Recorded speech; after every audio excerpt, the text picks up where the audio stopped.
व्रजन्ति निशा यश्च व्रजन्ति निमिषां वृषभानुवृत्त्या दूरे यमाहि उपरि न बृहन्नीयशीलाः भर्तुर्मिथासु यशसः कथनानुरागा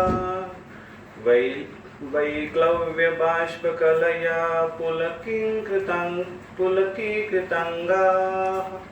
यश्च व्रजन्ति निमिषां वृषभानुवृत्त्या दूरे यमाहि उपरि न प्रशमनीयशीलाः भर्तुर्मिथासु यशसः कथनानुरागा वैक्लव्यबाष्पकलया पुलकीकृताङ्गाः। अनुवाद।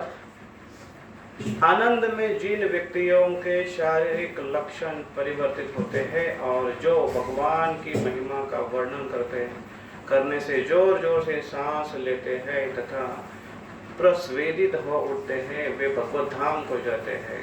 भले ही वे ध्यान तथा अन्य तपस्याओं की तनिक भी परवाह न करते हो, भगवत धाम भौतिक ब्रह्मांडों के ऊपर है और इसकी इच्छा ब्रह्मा तथा अन्य देवतागण तक करते हैं।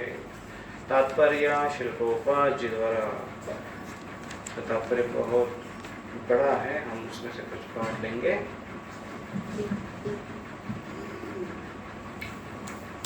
यहाँ पर यह स्पष्ट कथन है कि भगवत धाम भौतिक ब्रह्मांडों के ऊपर है। जिस प्रकार इस पृथ्वी के ऊपर लाखों उच्चतर लोक है, उसी तरह आध्यात्मिक आकाश से संबंधित लाखों करोड़ों आध्यात्मिक लोक हैं। ब्रह्मा जी यहाँ कहते हैं कि आध्यात्मिक जगत देवताओं के लोक के ऊपर है। मनुष्य भगवत धाम में तभी प्रवेश कर सकता है जब उनमें वांछनीय गुण अत्यधिक विकसित हो। भक्त में सारे सद्गुण विकसित हो जाते हैं। श्रीमद् भागवतम में 5वें स्कंद के 18वें अध्याय के 12वें श्लोक में कहा गया है कि जो कृष्ण भावना भावित होता है वह देवताओं के सभी गुणों से समन्वित होता है। भौतिक जगत में देवताओं के सद्गुणों की अत्यधिक सराहना की जाती है। जिस तरह जैसा हमारा अनुभव है, भद्र पुरुष के गुणों की सराहना अज्ञानी व्यक्ति या निम्न जीवन में रहने वाले की तुलना में अधिक की जाती है। उच्चतर लोगों के देवताओं के गुण इस पृथ्वी के निवासियों के गुणों की अपेक्षा कहीं श्रेष्ठ है। और आगे के तात्पर्य में प्रभुपाद जी कंटिन्यू करते हैं, वो गुण किस प्रकार से होने चाहिए जो हमें भगवत धाम ले जाने के लिए मदद करते हैं। उसमें से एक पैराग्राफ पढ़ेंगे जिसमें गुणों के 26 गुणों की वर्णन लिस्ट दी है। यहाँ पर ब्रह्मा जी पुष्टि करते हैं कि केवल वे ही व्यक्ति भगवत धाम में प्रवेश कर सकते हैं जिन्होंने वांछनीय गुण विकसित कर लिए। चैतन्य चरितामृत में भक्त के वांछनीय गुणों की संख्या 26 बतलाई गई है। वे इस प्रकार है, वह अत्यंत दयालु होता है, वह किसी से झगड़ता नहीं, वह कृष्ण भावनामृत को जीवन का सर्वोच्च लक्ष्य स्वीकार करता है, वह सबों पर समभाव रखता है, उसके चरित्र में दोष नहीं निकाला जा सकता, वह उदार मृदु तथा सदैव भीतर बाहर से स्वच्छ रहता है, वह इस जगत में किसी वस्तु पर अपना दावा नहीं करता, वह सारे जीवों का उपकारी होता है, वह शांत रहता है और पूर्णतया कृष्ण के शरणागत होता है, वह सकाम वह निष्काम होता है, वह दीन विनीत सदैव स्थिर रहता है और उनसे इंद्रियों के कार्यकलापों को जीत लिया होता है। वह शरीर के निर्वाह से अधिक भोजन नहीं करता, वह भौतिक पहचान के पीछे पागल नहीं रहता, वह अन्यों को आदर देता मानप्रद है किंतु अपने आदर का भूखा नहीं रहता अमानी। वह अत्यंत गंभीर, अत्यंत दयालु तथा सौहार्दपूर्ण होता है, वह कवित्वमय होता है, वह सारे कार्यों में दक्ष होता है और व्यर्थ चर्चा के समय मौन रहता है।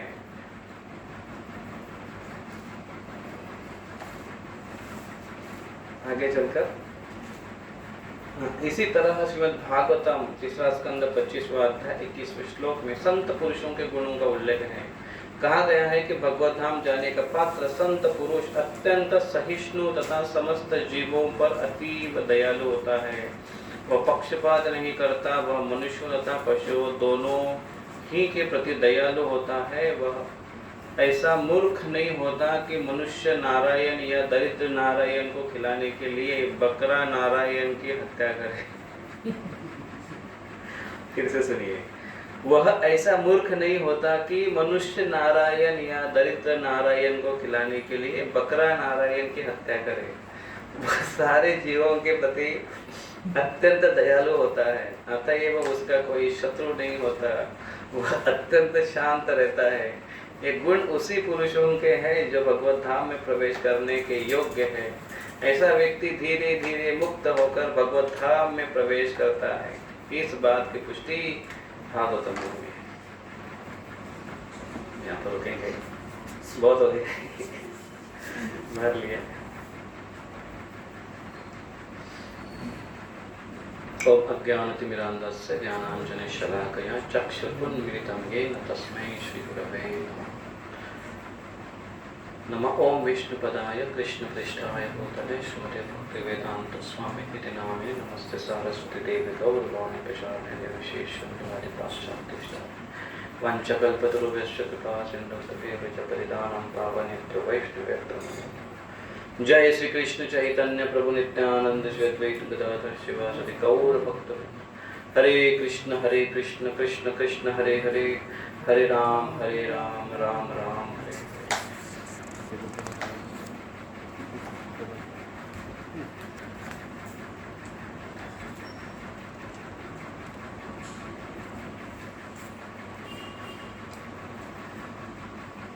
तो इस अध्याय क्रमांक 15 के ऊपर हम जो चर्चा कर रहे हैं पिछले कई दिनों से, और इसमें हम जब सेक्शन वाइज चर्चा कर रहे थे तो प्रसंग यहाँ पर ऐसे हुआ था कि इसके पूर्व अध्याय में 14वें अध्याय में जहाँ पर दीपी कश्यप ऋषि अपनी पत्नी से आग्रह कर रही है संतान प्राप्ति के लिए, और उसके बाद जो घटना घटी है और जो उस समय वातावरण अंधकार में वातावरण हुआ, और इसलिए देवतागण ब्रह्मा जी के पास आकर प्रश्न पूछने लगे। तो इस अध्याय के शुरुआत से ही अध्याय 1 से 11वें अध्याय तक ये ब्रह्मा जी के पास आकर ब्रह्मा जी की स्तुति करते कि आप सर्वज्ञ हैं, आप सब जानते हैं, आप सृष्टि के रचयिता हैं, आप भगवान से प्रथम जन्म में जीव है और आप सीधा भगवान से मार्गदर्शन लेते हैं। कृपया कर आप वेदों के ज्ञाता हैं, आपको ये चीज़ आपको ये पता होगा कि कैसे अभी इस ब्रह्मांड में जो अंधकार छाया इसका कारण क्या होगा, इसलिए कृपया कर आप हमें मार्गदर्शित कीजिए, इसका उपाय भी बताइए। और उसके बाद फिर श्लोक क्रमांक 12 से वो वर्णन कहना चालू करते हैं ब्रह्मा जी की इसका कारण क्या है। तो कारण कहते हुए वो कहते हैं कि ये जो सबसे पहले मेरे जन्मे पुत्र है, तुम लोगों के वंशज पूर्वज, और वो है 4 कुमार, और वो एक बार वैकुंठ में गए। तो यहाँ से शुरुआत होती है, और फिर वैकुंठ में गए तो वैकुंठ की जो शोभा है उसके बारे में वर्णन कर रहे हैं, वैकुंठ के गुणगान कर रहे हैं।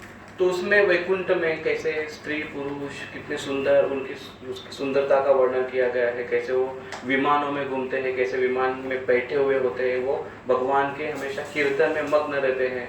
तो यहाँ तक कि मनुष्य नहीं केवल, लेकिन बाकी पक्षी भी, भृंग भी, अन्य पक्षी, चहकने वाले पक्षी भी भगवान कृष्ण के नामों का गुणगान कहते हैं। और वहाँ की पेड़ पौधे किस प्रकार से कल्प वृक्ष के बारे में उसकी तुलना की गई है, और अंत में लक्ष्मी जी के बारे में वर्णन करते हुए वो इस वैकुंठ की शोभा का वर्णन करते हैं। और फिर ये 26वें श्लोक तक कहते हैं आगे। तो यहाँ तक इसका वर्णन हुआ, 22वें श्लोक तक वैकुंठ का वर्णन हुआ, और फिर 23, 24 और 25 इन 3 श्लोकों में बताया है। इतना सारा वर्णन सुनने के बाद अगर कोई एडवर्टाइजमेंट सुनकर अगर कोई प्रोडक्ट लेने के इच्छुक हो तो ब्रह्मा जी अगले 3 श्लोक में बताते हैं कि वैकुंठ में जाने के इच्छुक व्यक्ति ने इस प्रकार से रहना चाहिए। तो 3 श्लोक 23, 24 और 25 इसमें क्या बताया है। 23वें हमने जो पिछली बार चर्चा की, क्या करते हैं वो, शृण्वन्ति ये अन्य विषय को कथा मतग्नि इस प्रकार से नहीं करते हैं। तो ब्रह्मा जी कहते हैं कि वो प्रजल्प में अपना समय नहीं बिताता है, कुकथा नहीं करता है, कुकथा नहीं पढ़ता है, वो हमेशा भगवान के चिंतन में लगा रहता है। तो अन्य समय पर वो अपना समय वेस्ट नहीं करता है। ये वो 23वें श्लोक में बताते हैं ब्रह्मा जी। और फिर बताते हैं आगे कि 25वें श्लोक में वो कहते हैं कि ये मनुष्य शरीर, और थोड़ा सा उत्कंठा बढ़ाने के लिए कहते हैं कि इसी मनुष्य शरीर में व्यक्ति भगवत धाम जा सकता है। इसलिए ये इतना महत्वपूर्ण है, इतना इसकी विशेषता है कि हम लोग भी, ब्रह्मा जी कहते हैं, देवतागण भी मनुष्य शरीर को चाहते हैं, क्योंकि इस शरीर से पूर्ण धार्मिक तथा सत्य तथा ज्ञान प्राप्त किया जा सकता है, जिसके कारण हम वैकुंठ में प्रवेश करें। तो वैकुंठ में प्रवेश करने के लिए एक ही योग्यता है, कौन सी, मनुष्य, इस धरती पर मनुष्य रूप में प्रकट होना। और तीसरी योग्यता वो बताते हैं कि जो आज के श्लोक में हमने पढ़ा, आनंद में जिन व्यक्तियों के शारीरिक लक्षण परिवर्तित होते हैं और भीतर जो भगवान की महिमा का श्रवण करने से जोर जोर से सांस लेते हैं तथा प्रस्वेदित हो उठते हैं, वे भगवत धाम को जाते हैं। तो भगवत धाम को कौन कौन जाते हैं? तो भगवत धाम जाने के लिए 3 योग्यता है। 3 में से हमने कितनी योग्यता हमें प्राप्त है? 1 योग्यता हमें प्राप्त है। एक कौन सी योग्यता प्राप्त है? हमें मनुष्य शरीर मिला है। इसमें हमारा क्या कंट्रीब्यूशन है हमें पता नहीं है। शायद किसी ने हमारे ऊपर कृपा की होगी, पिछले जन्म में ऐसे भटकते भटकते किसी ने हमको महाप्रसाद दिया होगा भगवान का या जगन्नाथ का, वो उसको खाकर हम कहीं उनकी कृपा से हमें मनुष्य शरीर को धारण किए और भक्ति करने का हमें अवसर भी प्राप्त है। तो दूसरा अवसर है वो हमें मेहनत कर कर उसके लिए प्रयास करना है। वो कौन सा है कि हमारा समय बाकी कार्यों में, बाकी प्रजल्प में या अन्य कृष्ण के चिंतन के अतिरिक्त अन्य समय हमारा न जाए। तो कामकाज कैसे करें? कामकाज करते समय माम अनुस्मर, कृष्ण कहते हैं मेरा स्मरण करते हुए कार्य करो। उस प्रकार से कार्य कर सकते हैं। तो ये है प्रजल्प में न। और तीसरा है कि अगर ऐसा व्यक्ति प्रजल्प में न लगते हुए कृष्ण के नाम में से सेवा में अगर लगता रहे तो, और वैष्णवगण उसमें और एक चीज ऐड करते हैं जो महत्वपूर्ण है। हाँ, और क्या, वो भगवान के नाम का कीर्तन करता है। जैसे कि वो वैकुंठ के लोग हमेशा कीर्तन करते हैं, भगवान के नाम का कीर्तन करता है। और एक योग्यता बताते हैं कि किसी वैष्णव के प्रति या किसी जीव के प्रति वो अपराध नहीं करता है। ये बहुत महत्वपूर्ण योग्यता बताई गई। तो एक है भगवान का नाम, एक तो भगवान का नाम कीर्तन, और दूसरा अपराध नहीं करना। इस भावना से अगर हम ये करते हैं तो व्यक्ति बहुत जल्दी शुद्ध हो सकता है। फिर क्या होगा उससे? वो आनंद लेगा भगवान के नाम में। आनंद लेकर क्या करेगा? उसके अंदर एक अष्ट सात्विक विकार उत्पन्न हो जाएंगे, ऐसे स्तर पर वो आएगा। और फिर ऐसा प्रस्वेदित हो उठने के बाद ऐसा व्यक्ति होता है, उसके बाद वो भगवत धाम जा सकता है। तो ये लक्षण ज्यादा महत्वपूर्ण नहीं है। ये लक्षण के लिए प्रयास नहीं करना है। आंखों से आंसू आना, पसीना आना। अभी अगर आप बैठे हैं, आपका सर के ऊपर अगर फैन बंद हो जाएगा तो पसीना तो अपने आप आने वाला है, इसीलिए प्रयास करने की आवश्यकता नहीं। और सांसें हमारे इधर लिखा है, सांसें जोर जोर से लेना, जोर जोर से सांसें लेते हो। तो कीर्तन करेंगे आप, तो कीर्तन करते करते ये सारी चीजें होते हैं। जोर जोर से डांस करेंगे कीर्तन में तो सांसें जल्दी जल्दी हम लेते हैं, पसीना हमें आ जाता है, प्रस्वेदित हो जाते हैं, और आनंद भी आ जाता है। तो ये भगवत धाम जाने की योग्यता है। इसका अर्थ है कि हमेशा कीर्तनीय सदा हरि। तो ये 3 श्लोकों में भगवत धाम जाने की योग्यताएं बताई गई है। और दूसरा विशेष करके जो प्रभुपाद जी इसके ऊपर ध्यान, इस तात्पर्य को जोर देते हैं, वो कहते हैं कि व्यक्तियों को अपने गुणों को विकसित करना आवश्यक है। और वो कौन से गुण वैष्णव में होते हैं, 26 गुण चैतन्य चरितामृत में बताए गए हैं, जिसके ऊपर व्यक्ति ने प्रयास करना चाहिए। ऐसे गुण अगर वो विकसित करे तो वो भगवत धाम जा सकता है। और वो गुण कौन से हैं?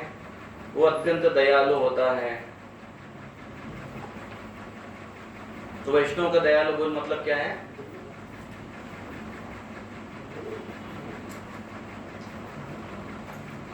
वैष्णव का दयालु गुण क्या होता है? एक दूसरों के प्रति सहिष्णु की भावना रखना, दूसरे जीवों के प्रति सुहृद वही भावना आती है। तो अगर हमारे लेवल पर एक बार हमारे एक भक्त कह रहे थे कि डिवोटी इज वो क्या होता है? नॉन वायलेंस, मतलब अहिंसा, उसके अंदर अहिंसा होती है। नॉन वायलेंस होता है, अहिंसा होती है उसके अंदर। और वो कहते थे कि हमारे लेवल पर अगर हम कहें अहिंसा का पालन अगर करना है हमको, तो हमारे लेवल पर हम झगड़ा करना बंद कर दो। यहाँ से स्टार्ट कर सकते हैं, झगड़ा करना बंद कर दो, तो अहिंसा का पालन हम करेंगे। दयालु की शुरुआत हमारे यहाँ से होगी। कम से कम झगड़े बंद करो, दूसरे के प्रति कुछ द्वेष की भावना बंद करो। दूसरे ने अपने प्लेट में इतना लिया है, आधा आम लिया, एक आम लिया और मुझे केवल गुठली रखी है, तो मेरे अंदर जो जलन हो जाती है वो होना बंद करो। ये सब प्रवृत्तियां है, झगड़ालू वृत्ति है, या दूसरे वैष्णव को विशेष प्रकार की सेवा है और मुझे कोई विशेष प्रकार की सेवा नहीं है। दो भक्त है, मुझे ही पूछा नहीं गया, दूसरे भक्तों को पूछा गया। इस प्रकार से जो भावनाएं हैं, इस भावनाओं से रहित होकर प्रभुपाद जी जो अभी एक है दयालु होना, दूसरा है झगड़ा नहीं करना, तीसरा सबके प्रति समभाव रखना, दूसरों के चरित्र में दोष नहीं निकालना, उदार, मृदु, भीतर और बाहर से स्वच्छ। पहले बाहर से स्वच्छ रखेंगे अपने आप को, तो भीतर स्वच्छ रखना थोड़ा आसान हो जाएगा। बाहर से स्वच्छ, शरीर को स्वच्छ, शरीर के बाहर जिस रूम में रहते हैं उस रूम को स्वच्छ, जिस घर में रहते हैं उस घर को स्वच्छ, जिस मंदिर में रहते हैं उस मंदिर को स्वच्छ, जो शरीर पर कपड़े पहने हैं वो कपड़ों को स्वच्छ। तो इसलिए धोती कोई पुरानी जो ड्रेस है ना, बहुत इसके लिए बहुत उपयोगी है। एक दिन धोती कुर्ता पहना, दूसरे दिन उसको डाल दिया, पानी में से निकाल दिया, हो गया स्वच्छ। पैंट को धोने के लिए बाप रे, उनको रगड़ कर घिसना पड़ता है। और इसलिए तो जनरली कम से कम ऐसे होता है कि घरों में मैंने देखा है, खुद भी अनुभव किया है पहले, कि कम से कम दो दिन तो वो ड्रेस पहनना ही पड़ता है। पैंट शर्ट का अगर हो तो कम से कम 2 दिन, कम से कम बोल रहा हूँ मैं, पहनना ही पड़ता है। क्योंकि एक दिन में तुरंत अगर ड्रेस निकाल के रखो तो धोने वाला या धोने वाली फिर एक तो भाग जाएगी, एक तो गाली देगी। जो भाग नहीं सकती वो गाली देगी, मुश्किल है। इसलिए बहुत कंफर्टेबल है वैदिक वस्त्र। तो स्वच्छता के बारे में इस प्रकार से वर्णन किया गया है।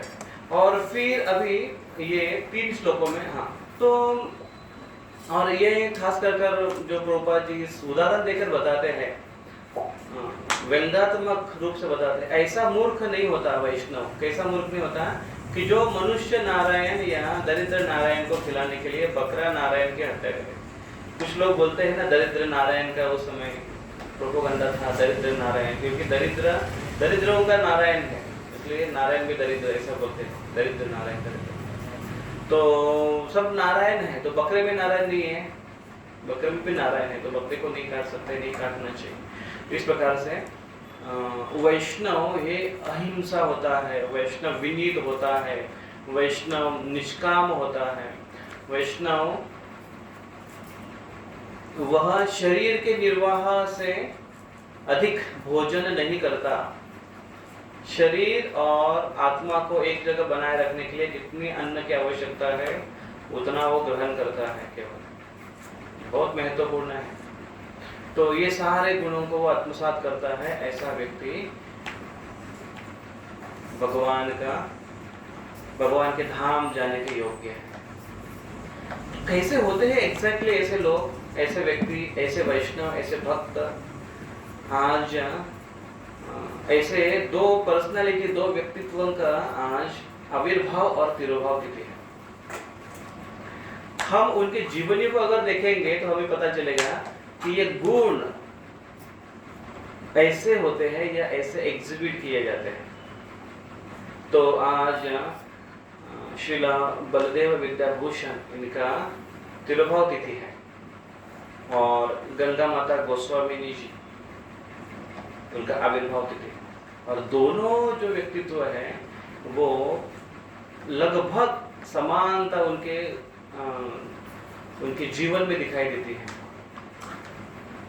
यहाँ तक कि बलदेव विद्याभूषण, उनका नाम बलदेव है पहले से ही, और वो इतने नम्र हैं और अपने आप को कभी फोरफ्रंट में रखने की उनकी इच्छा नहीं है, हमेशा अपने आप को पीछे रखना चाहते हैं। इसलिए शास्त्रकार और इतिहासकार कहते हैं कि इनके बारे में ज्यादा जानकारी है नहीं कि उनका जन्म कहाँ हुआ, एक्यूरेटली एग्जैक्टली कहाँ पर जन्म हुआ वो समझ में नहीं आता है। लेकिन इसलिए फिर भी वो कहते हैं कि ऐसे मान्यता है कि ओडिशा में उनका जन्म हुआ और रेमुना प्रांत के इर्द गिर्द उस एरिया में उनका जन्म हुआ, ऐसे कहते हैं। बलदेव विद्याभूषण, ये इतने, उनका नाम विद्याभूषण इसलिए पड़ा क्योंकि विद्या विभूषित थे वो, बहुत ही प्रकांड पंडित थे वो, और उन्होंने तर्क, न्याय, व्याकरण, इन्होंने बहुत ही निपुणता उन्होंने प्राप्त कर ली उनमें। और वो तीर्थ भ्रमणों के लिए निकलते थे और शास्त्रों का अध्ययन किया करते थे, और वहां पर अगर कोई साधु मिलते तो उनसे चर्चा किया करते थे, उनसे इस ज्ञान को अर्जित किया करते थे। तो जब वो ऐसे भ्रमण कर रहे थे तीर्थों का, तो उस समय उन्हें राधा दामोदर देव जी उनको मिले, और जो कि गौड़ीय वैष्णव थे, और मध्वाचार्य जी इनके तत्व ज्ञान को वो प्रसारित कर रहे थे। तो उनके संपर्क में आने के बाद वो इतना प्रभावित हुए और उस ज्ञान को बड़ा गंभीरता से उन्होंने धारण कर लिया और उसका अध्ययन करने लगे, और उस ज्ञान को वो आत्मसात करने लगे और अनुभव करने लगे। तो इसके साथ साथ उनको इस हरिनाम में और कृष्ण के प्रति उनकी जो प्रेम है वो बढ़ने लगा, और वो कृष्ण प्रेम को अनुभव करने लगे। तो उनकी तत्व ज्ञान के प्रति इतनी निष्ठा और इतना पांडित्य और भगवान की इस आराधना में इतने दृढ़, ये देखकर राधा दामोदर देव ने उनको दीक्षा दे दिया और वो उनके शिष्य बने। और फिर वहां पर काफी समय रहकर उनकी सेवा जब करते थे तो उन्होंने दादा दामोदर देव जी ने उनको कहा कि आप वृंदावन जाओ। तो वो वृंदावन चले गए और वृंदावन में आकर विश्वनाथ चक्रवर्ती ठाकुर इनके यहाँ पर रहकर वो सेवा करने लगे। तो विश्वनाथ चक्रवर्ती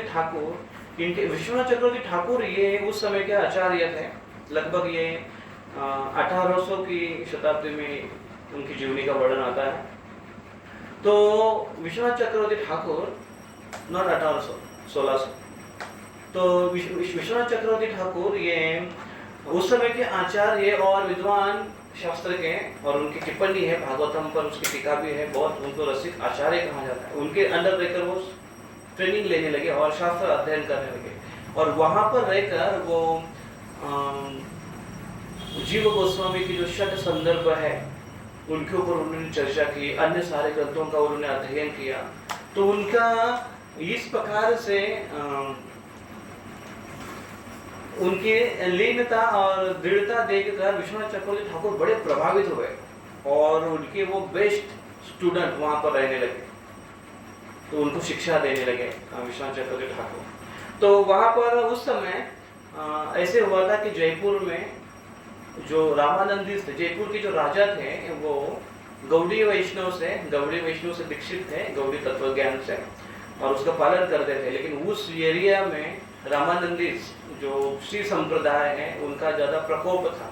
लेकिन उस समय श्री संप्रदाय के जो रामानंदी थे उन्होंने आक्षेप लिया था कि गौड़ीय ये अथोराइज अधिकृत संप्रदाय नहीं है, क्योंकि उनके परंपरा में कोई वेदांत भाष्य नहीं है। कोई भी अगर आचार्य होता है, कोई भी अगर आचार्य होता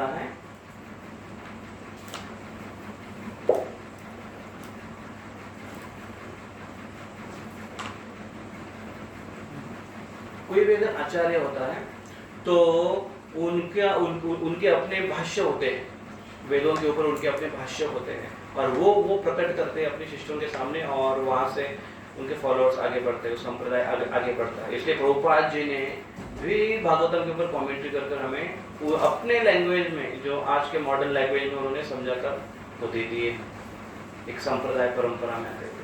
तो उन्होंने ऐसा आक्षेप लिया कि कोई ये नहीं है, कमेंट्री नहीं है वेदांत के ऊपर। तो उस समय ऐसे हुआ, और ये कहकर वो कहते थे वो रामानंदी कहते थे कि इसलिए इनको अधिकार नहीं है डीटी वर्शिपिंग का, इसलिए आप डीटी वर्शिपिंग नहीं कर सकते। और फिर कहा उन्होंने कि राधा रानी को और कृष्ण के साथ आप वर्शिपिंग नहीं कर सकते हैं। ऐसे अधिकृत शास्त्र में नहीं लिखा गया कहीं पर कि राधा रानी की वर्शिपिंग की जाए। कृष्ण ही पहले से वर्शिपिंग करते, उनकी पूजा अर्चना करते आ रहे हैं, तो इसलिए ये नहीं करना चाहिए। तो राधा गोविंद देव है जो जयपुर में, उनके पास जो राधा रानी थी, वो राधा रानी को उन्होंने कृष्ण से, गोविंद देव से अलग कर दी। तो राजा को ये बड़ी चिंता हुई, लेकिन वो कुछ बोल नहीं पा रहा था, क्योंकि वैसे वहां पर कोई पंडित नहीं थे कि जो इनको हराए, इस रामानंदी को। तो इसलिए इन्होंने, राजा ने चुपके से मैसेज भेजा वृंदावन में विश्वनाथ चक्रवर्ती ठाकुर के पास, और उनको कहा कि यहाँ पर ऐसे ऐसे समस्याएं हैं, तो आप कृपया कर उसके लिए कुछ कीजिए। तो फिर उस समय विश्वनाथ चक्रवर्ती ठाकुर ये काफी वृद्ध हो चुके थे, और वो चल नहीं पा सकते थे कि वो जो वृंदावन से जयपुर आए, देखिए जयपुर कहाँ और वृंदावन कहाँ, कितना दूर है। तो इसलिए उन्होंने अपने शिष्य बलदेव इनको कहा, तो बलदेव जी को उनको कहा कि आप जाओ और ये कार्य संपन्न करो, और उनके साथ वाद विवाद करो। तो बलदेव जी निकल गए, जब जयपुर आए, और जयपुर आकर वहां पर जब उनकी चर्चा हुई, तो बलदेव जी इन्होंने जो प्रश्न इस प्रकार से किए शास्त्र के ऊपर से, तो उन लोगों को उनको उत्तर नहीं आ रहे थे, लगभग उनको हराया था। और फिर हारते उस स्टेज में उन्होंने पूछा कि लेकिन ठीक है, आप जो इतना बोल रहे हो, पंडित दिखा रहे हो, लेकिन आपके गौड़ीय संप्रदाय में वेदांत भाष्य कहाँ है? वेदांत भाष्य नहीं है।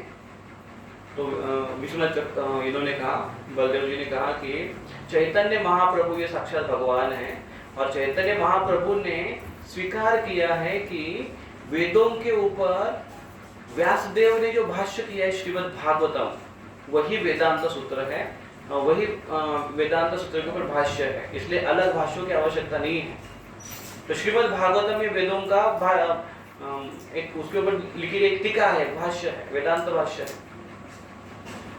तो वो रामानंद ने उसको एक्सेप्ट नहीं किया, स्वीकार नहीं किया, और इसलिए फिर उन्होंने कहा लेकिन इसको हम स्वीकार नहीं करेंगे, आपकी अपना कोई भाष्य होना चाहिए। तो फिर बलदेव जी ये चिंता में पड़ गए कि अभी ये भाष्य कहाँ से लाएंगे, और उनको कुछ समय का अवसर दिया, कुछ दिनों का अवसर दिया कि इतने दिनों में आप वो लिख सकते हैं। तो गोविंद जी एक बार जब वो चिंता में थे, रात्रि जब विश्राम कर रहे थे, तो गोविंद जी उनके सपने में आकर उनको कहा कि आपको चिंता करने की आवश्यकता नहीं है, मैं खुद आकर तुमको ये वेदों के ऊपर की भाष्य में बताऊंगा, और तुम केवल लिखो उसको।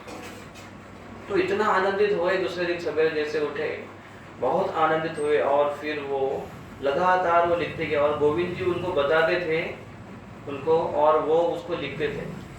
और ऐसे लिखते लिखते उन्होंने वेदांत भाष्य के कुछ दिनों में ही वेदांत भाष्य लिखने के लिए कई महीनों की नहीं वर्षों की आवश्यकता होती है, क्योंकि किसी वेद ये कोई छोटे नहीं है, वेद ये पूरे संस्कृत है, पूरा व्याकरण से भरा हुआ है, कुछ श्लोकों से भरा हुआ है, उसका अर्थ जानकर उनका सारांश निकालकर उसके ऊपर भाष्य लिखना है, कोई साधारण बात नहीं है।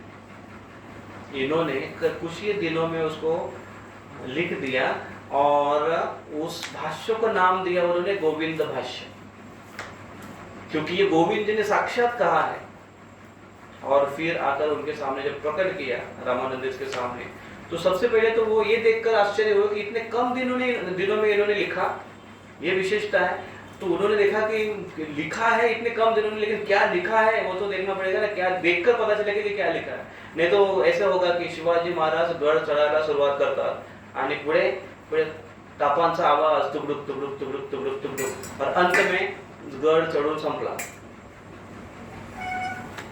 कुछ दिनों में ही पूरा ग्रंथ लिखा उसने, इतिहास लिखा पूरा शिवाजी महाराज का। क्या शिवाजी महाराज ग्रंथ चढ़ना शुरू करते, किला चढ़ना शुरू करते, और बीच में क्या टुकड़ुक टुकड़ुक टुकड़ुक। तो ऐसा नहीं टुकड़ुक टुकड़ुक किया था उन्होंने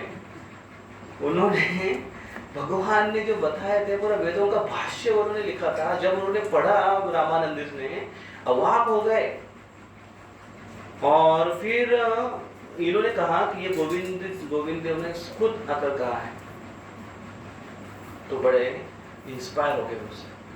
और ये देखते हुए उन्होंने ही बलदेव जी को विद्याभूषण नाम की पदवी उन्होंने उनको बहाल कर दी, कि ये विद्या में कितना पंडित व्यक्ति है, इसलिए विद्याभूषण, विद्या को अभूषण है इसलिए। तो उस दिन से हुए बलदेव विद्याभूषण। और फिर वो कई दिन वहां पर रहे। तो वो रामानंद इतने इंस्पायर हुए थे और इतने आकर्षित हुए थे बलदेव विद्याभूषण से कि वो चाहते थे कि हम इनसे दीक्षा लें। तो एक बार वो आकर अप्रोच किए बलदेव विद्याभूषण को और उनको कहा कि हम आपसे दीक्षा लेना चाहते हैं, कृपया करके आप हमको दीक्षा दीजिए। तो बलदेव विद्याभूषण ने कहा कि देखो, ये दीक्षा का विधि है, ये 4 अधिकृत संप्रदाय में होता है, और 4 अधिकृत संप्रदाय में आपका श्री संप्रदाय अधिकृत संप्रदाय था, और इसलिए आप अधिकृत संप्रदाय से पहले से दीक्षित हो, और इसलिए दोबारा कोई जो अधिकृत संप्रदाय में होने के बावजूद भी अपने संप्रदाय से उसको दीक्षित का अर्थ क्या है कि उस व्यक्ति को भी एक प्रोसेस देना, एक मार्ग देना, और उसको इसको शुद्धता के स्तर पर लाना। जो पहले से ही शुद्ध मार्ग पर है उसको और से शुद्ध करने की भावना से अगर कोई उसको दीक्षित करता है तो बड़ा अपराध है। और इसलिए बलदेव विद्याभूषण ने उनको बनाया। मुझे याद है एक प्रसंग कि हमारे साथ एक, जब हम औरंगाबाद में थे तो उस समय कुछ स्टूडेंट जो हमको गोपीनाथ में मिला करते थे जब हम जाते थे, तो उसमें से एक स्टूडेंट था वो जो श्री संप्रदाय का था, लंबा तिलक लगाकर आता था, वो मेडिकल स्टूडेंट था, वो MBBS कर रहा था। तो उस समय हमारी जब चर्चा हुई तो वो बता रहे थे कि मैं महाराज के पास गया था दीक्षा लेने के लिए, तो महाराज ने मना कर दिया, राधानाथ स्वामी महाराज ने मना कर दिया। तो हमने पूछा क्यों? तो उन्होंने कहा कि तुम पहले से ही श्री संप्रदाय में दीक्षित हो, श्री संप्रदाय अधिकृत संप्रदाय है, तो इसलिए फिर से दीक्षा की आवश्यकता नहीं है। तो ये महाराज किस प्रकार से वही उदाहरण, एग्जाम्पलर एक उदाहरण प्रस्तुत कर रहे हैं कि जैसे बलदेव विद्याभूषण इन्होंने दोबारा उनको दीक्षित नहीं किया, तो वो रामानंदी उससे और इम्प्रेस हो गए कि सही पर्सनैलिटी है। तो इस प्रकार से बलदेव विद्याभूषण इन्होंने इनका ये कंट्रीब्यूशन और ये खास करके लीला आती है कि जिन्होंने, और फिर उन्होंने उनको हराया, और उन्होंने बलदेव विद्याभूषण ने उनको प्रूव करके दिखाया कि कैसे राधा और कृष्ण ये शाश्वत काल से इनकी वर्शिपिंग की जा रही है और उनकी सेवा पूजा अर्चना कर सकते हैं और करना चाहिए, दोनों को साथ में करना चाहिए। और उन्होंने ये प्रस्तावित कर दिया बलदेव विद्याभूषण कि राधा और कृष्ण दोनों के साथ में पूजा अर्चना होनी चाहिए। बिना राधा के कृष्ण की पूजा नहीं कर सकते, बिना कृष्ण के राधा की पूजा नहीं कर सकते। दोनों एक दूसरे के साथ में होना चाहिए। तो ये उनकी देन है। नहीं तो आज है ऐसे ऐसे आज भी कुछ ऐसे संप्रदाय हैं, संप्रदाय नहीं बोल सकते उनको, ऐसे कुछ कल्ट है कि जो केवल और केवल कृष्ण को मानेंगे और किसी को नहीं मानेंगे। यहाँ तक कि राधा को भी नहीं मानेंगे और कोई तत्व को नहीं मानेंगे, केवल कृष्ण। तो ये कुछ ऐसे, जैसे हमने पिछली बार चर्चा की थी ना कि वादी, तो ये कट्टरवादी, ये हमेशा भक्ति में खतरनाक होता है, भक्ति के लिए पोषक नहीं होता। तो ये बलदेव विद्याभूषण है जो जिनका आज तिरुभाव तिथि है। तो बलदेव विद्याभूषण की जय। और आज गंगा माता गोस्वामिनी जी, इनका आविर्भाव तिथि है। तो गंगा माता गोस्वामिनी ये राजकन्या है। देखो, और भी एक राजकन्या हुई संत मीराबाई। रॉयल परिवार में जन्म लेने के बाद भी इतना वैराग्य और इतना भगवान के प्रति निष्ठा, ये क्वचित ही हमको दिखाई देता है। स्वतंत्र परिवार में जनरली अगर कोई लड़की या कोई स्त्री अगर होती है, लड़की अगर होती है, तो अनायास उनकी जो रुचि है वो मॉडर्न सर्कमस्टांसेस के इर्द गिर्द चलता है।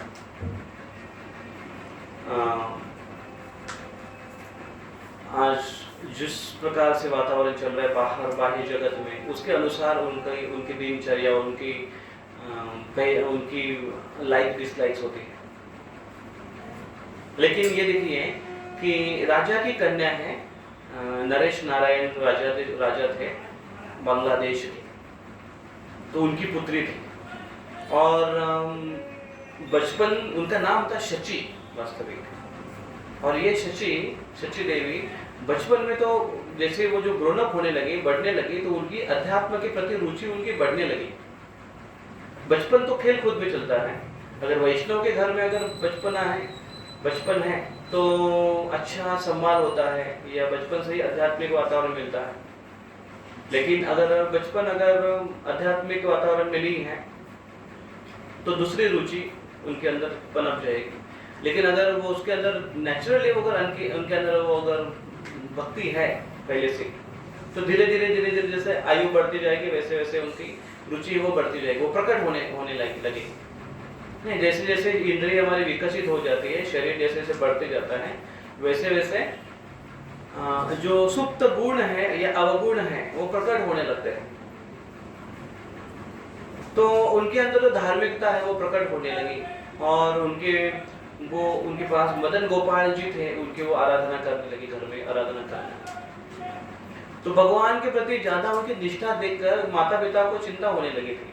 ये सब जगह कॉमन है पहले से और अभी भी, कि माता पिता को चिंता होने लगी कि क्या ये लड़की क्या होगा इसका। ये कोई करियर के बारे में नहीं सोच रही है, आगे अपने जीवन के बारे में नहीं सोच रही है, क्या होगा इसका, ऐसे उनको चिंता थी।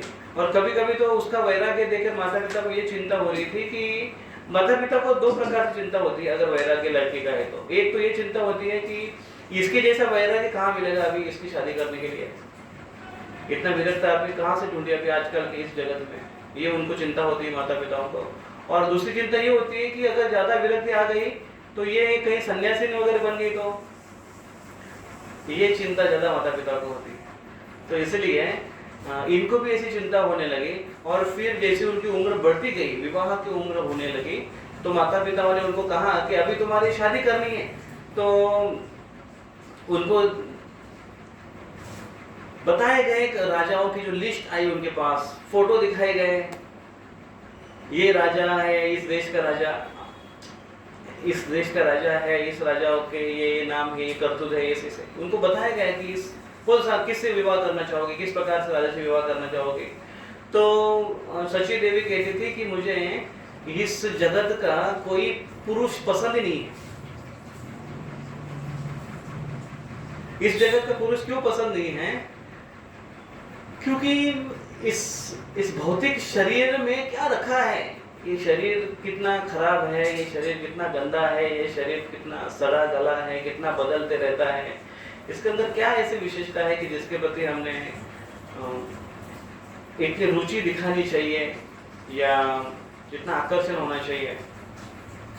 तो इसलिए कहते हैं कि इस जगत के भौतिक शरीर के प्रति, मनुष्य के प्रति, किसी पुरुष के प्रति मेरी कोई रुचि नहीं है।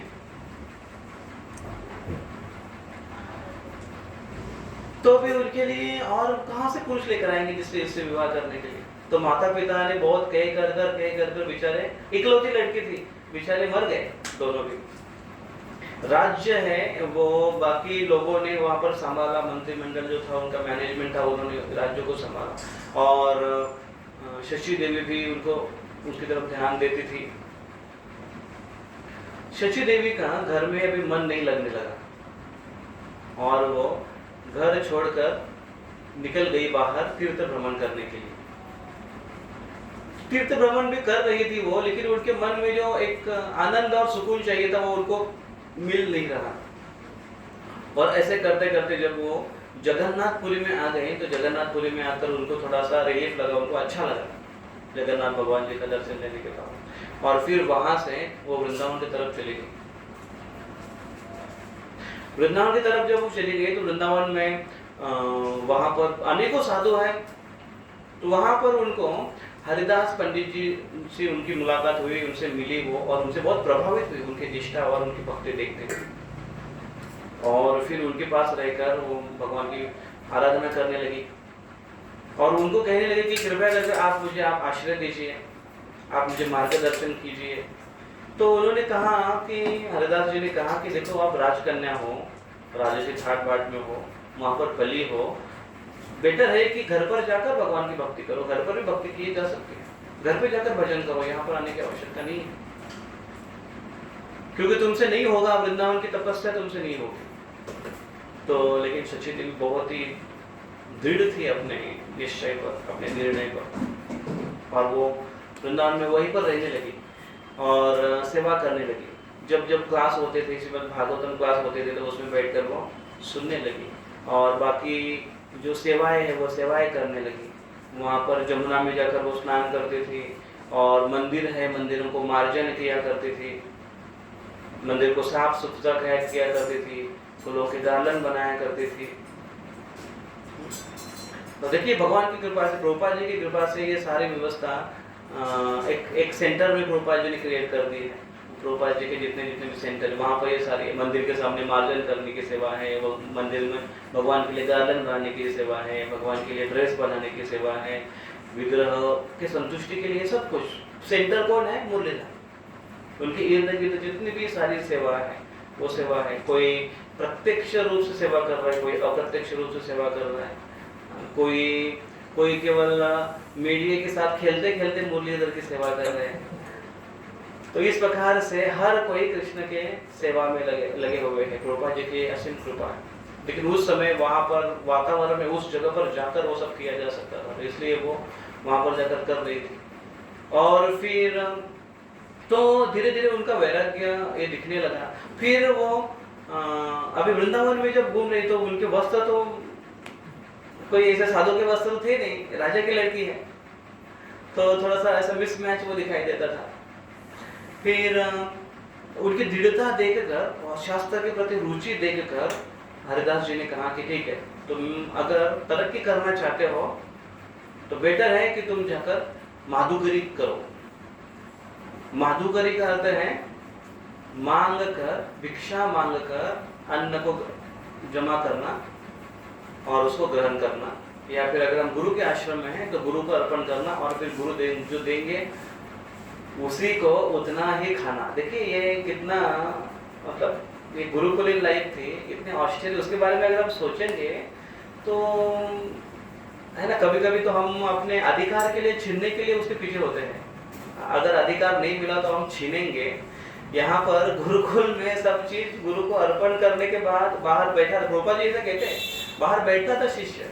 अगर गुरु एक आध दिन बुलाना भूल गया खाने के लिए तो शिष्य भूखा रहता था, बेचारा बाहर बैठा था। ऑफ कोर्स एक कलयुग है, अभी इसमें ये सब जितना भी होगा उसको उतना ही सराहनीय है। भाई कम से कम उतना तो कर रहा है या कर रही है। तो वो उनको कहा कि माधुकरी करो। तो फिर माधुकरी करने के लिए वो निकले। तो फिर उन्होंने अपने जो कुछ वस्त्र थे वो बदल दिए, कुछ कुंडल थे और कुछ ज्वेलरीज थे, वो सब निकाल कर और एक साध्वी का वेश उसने धारण कर लिया और घर घर जाकर वो भिक्षा मांग लिया, भिक्षा मांग कर लेकर आती थी। तो लेकिन लोग, जो माताएं जब भिक्षा देती थी तो वो देखती थी कि ये कोई साधारण लड़की नहीं दिख रही है कि जो केवल एक भीख मांगने के लिए आती है। उनको देख कर भले ही उनका शरीर शुष्क होते जा रहा था तपस्या करते करते, लेकिन शरीर पर जो तेज था एक विशेष, उनसे वो पहचान पाते थे कि ये कोई साधारण लड़की नहीं है। और फिर वहाँ पर रहकर और शास्त्र का अध्ययन बड़े गंभीरता से करने लगी। हरिदास जी की जो प्रवचन है उनको बड़े गंभीरता से वो श्रवण करने लगी। पेन पेपर लेकर, नोटबुक लेकर नोट्स लिख बड़ा ध्यान पूर्वक वो, तो उनको इतना सारा वो स्टडी जब उनका था तो हरिदास जी उसके ऊपर बहुत प्रसन्न हुए। और फिर हरिदास जी ने कहा कि ठीक है, मैं तुम्हें दीक्षा दे दूंगा। और उन्होंने राधा कृष्ण मंत्र देकर उनको दीक्षित कर दिया। तो वहाँ पर उनकी दीक्षा हुई और फिर वहाँ पर वो रहने लगी। तो वहाँ पर हरिदास जी की और एक शिष्या थी लक्ष्मी प्रिया, तो वो भी वो रोज 3 लाख नाम का जप करती थी। हरिदास ठाकुर जो अपने करते थे 3 लाख नाम, उस प्रकार से लक्ष्मी जी भी, लक्ष्मी प्रिया भी 3 लाख नाम का जप करते थे। तो शची देवी और लक्ष्मी प्रिया, इन दोनों की अच्छी फिर वहाँ पर जोड़ी और संगत हो गई। और फिर दोनों भी वहाँ पर रहकर, सब एक ही साथ में दोनों रहकर कार्य करने लगी। भगवान का मंदिर साफ करने लगी, माधुकरी करने लगी, हर प्रकार से सेवाएं वो दोनों साथ में किया करती। फिर हरिदास जी ने, उनके गुरु ने एक बार कहा शशि देवी को कि आप जगन्नाथपुरी जाओ और वहां पर जाकर इस कृष्ण भक्ति का प्रचार करो। तो फिर वो वृंदावन से निकलकर जगन्नाथपुरी में आए और जगन्नाथपुरी में आकर वहां पर निवास करते। तो जो सार्वभौम भट्टाचार्य है, उनका जो घर है उसके बाजू में वहाँ पर वो रहने लगे। तो वहाँ पर रहकर वो श्रीमद् भागवतम की कक्षा लेते थे, भागवतम क्लास करते थे। और उनके भागवतम क्लास इतने सुमधुर और इतने डीप अंडरस्टैंडिंग के होते थे कि धीरे धीरे लोगों को ये बात पता चलने लगी और अपने आप ऐसे ही प्रचार होने लगा उनके उनके कथाओं का, और बहुत सारे लोग आने लगे। तो ये बात जब राजा को पता चली तो वो राजा मुकुंद देव वो भी वहां पर आकर उनके भागवतम कथा श्रवण करने लगे। तो भागवतम कथा जब श्रवण कर रहे थे तो उनको एक ऐसे लगा कि ये जो माता जी है वो इतना सुंदर और इतना गहराई से भागवतम की उसको जानकारी और क्लास दे रही है कि बहुत सराहनीय है।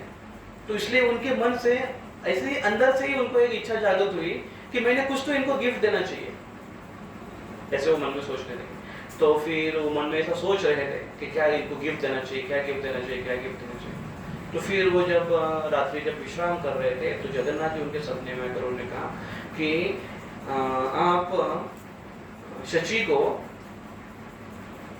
जो श्वेत द्वीप है, श्वेत गंगा है, वहां पर एक स्थान है जब सार्वभौम भट्टाचार्य उनके घर के बैक साइड में, तो वहां पर है। तो वो और वहां की जमीन आप शची को दे दो, शची देवी को दे दो।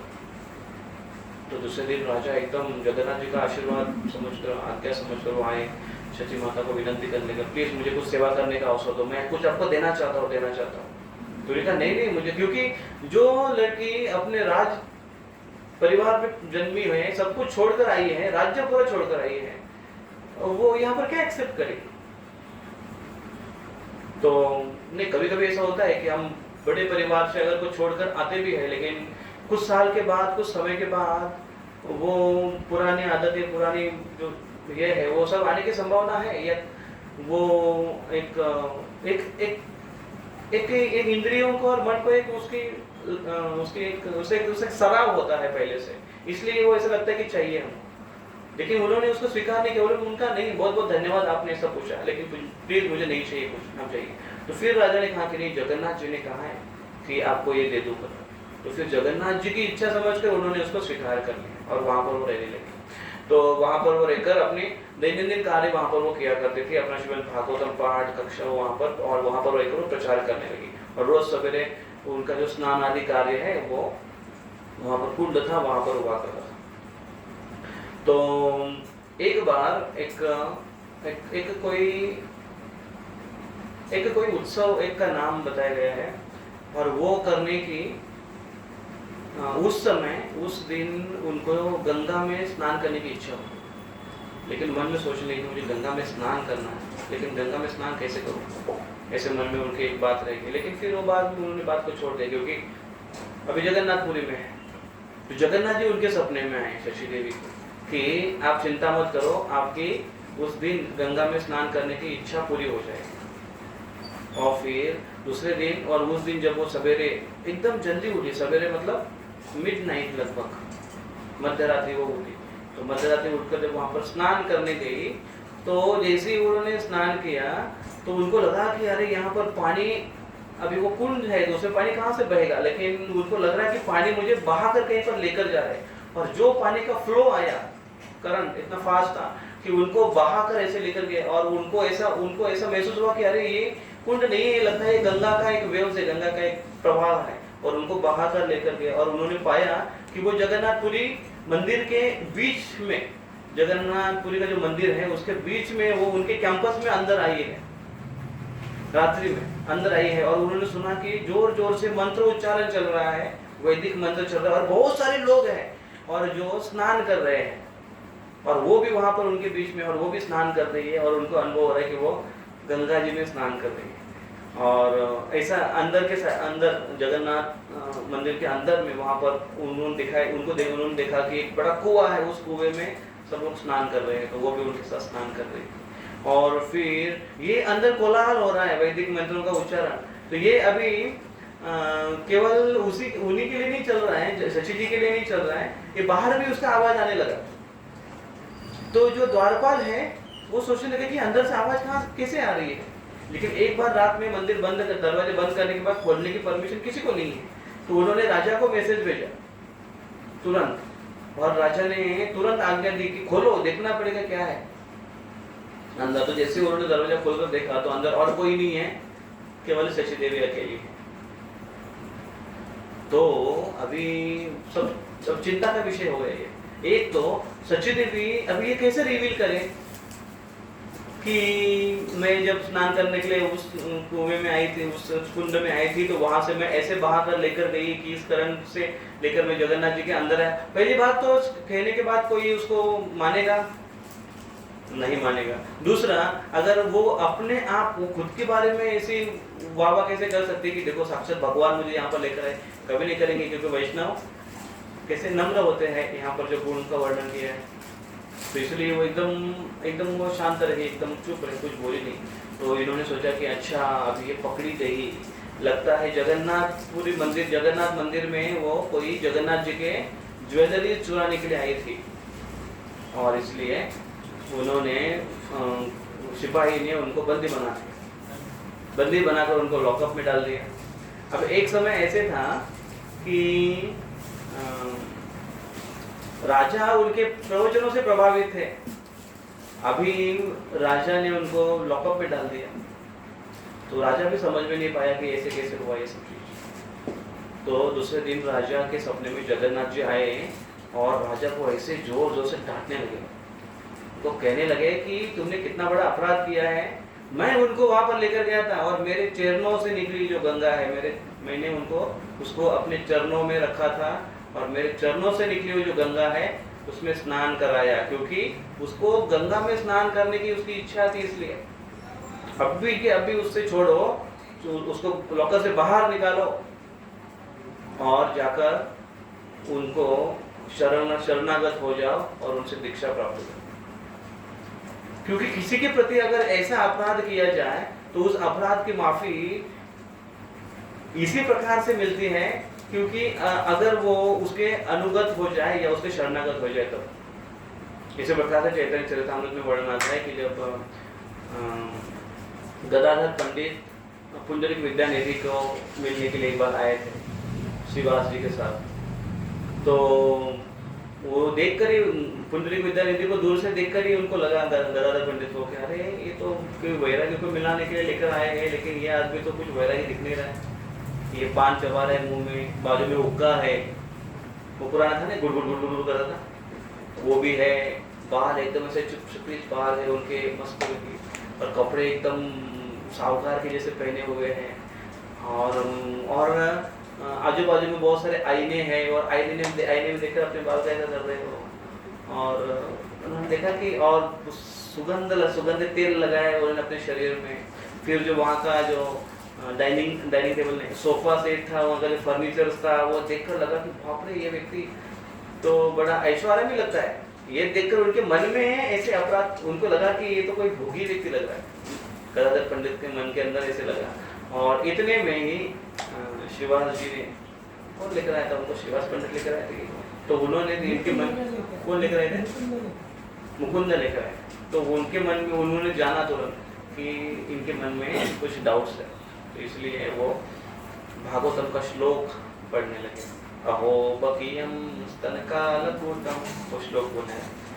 और जैसे ही कृष्ण का स्मरण किया, पुंडरीक विद्यानिधि के पूरे वस्त्र ऐसे बिखर गए, बाल बिखर गए, उनका एक्सटेसी में आ गए, आईने वाईने सब फूट गए, पीलो सब उसका बटन मुड़ने लगा। ऐसे उनके भाव सात्विक विकार देखकर बड़े अचंभित हुए।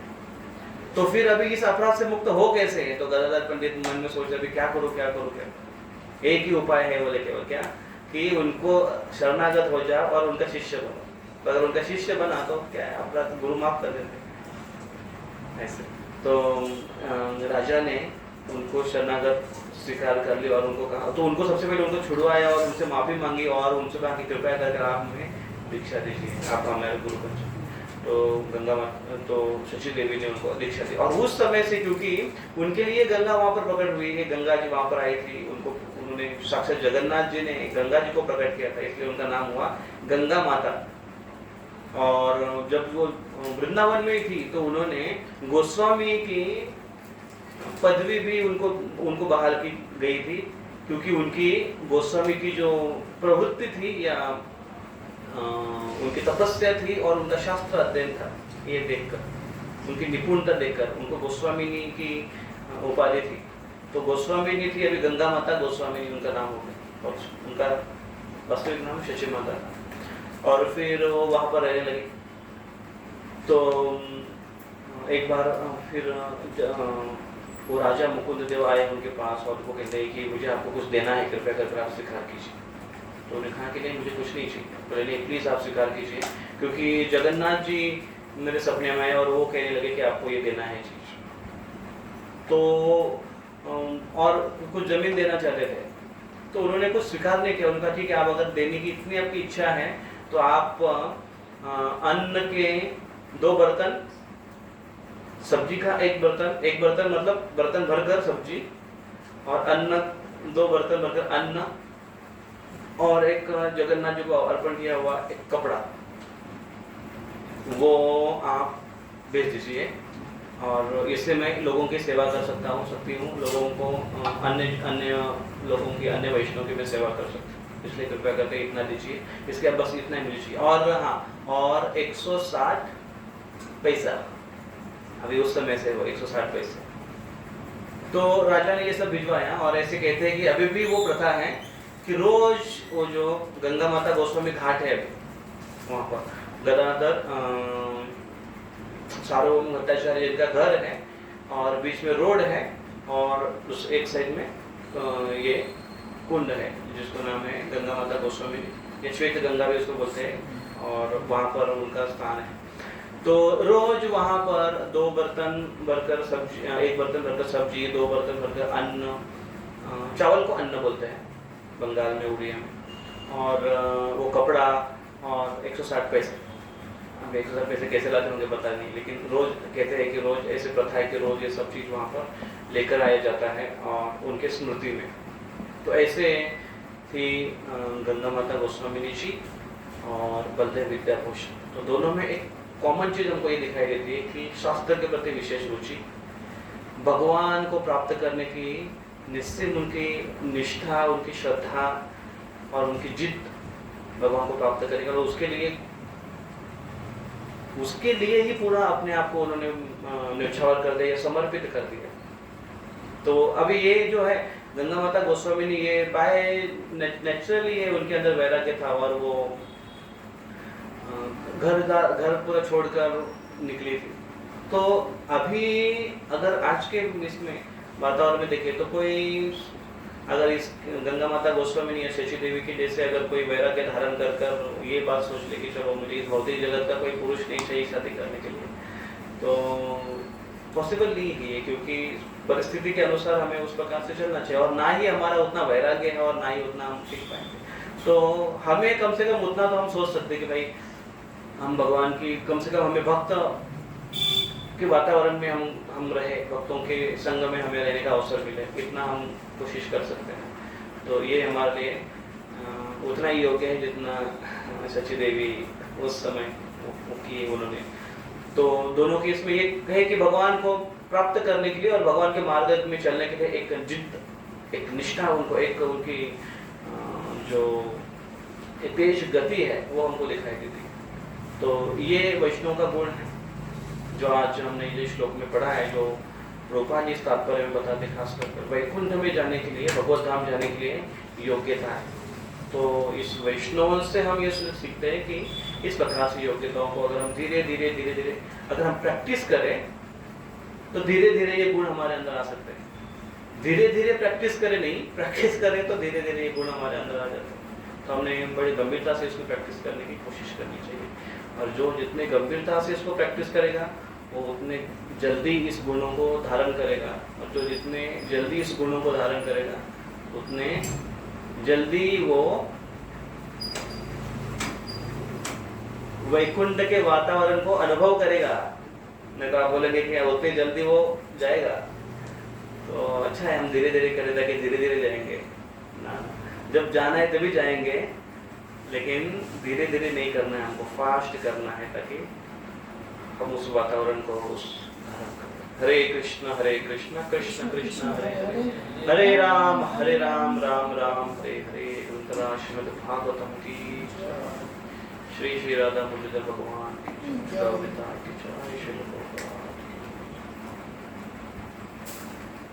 प्रश्न किसी के मन में?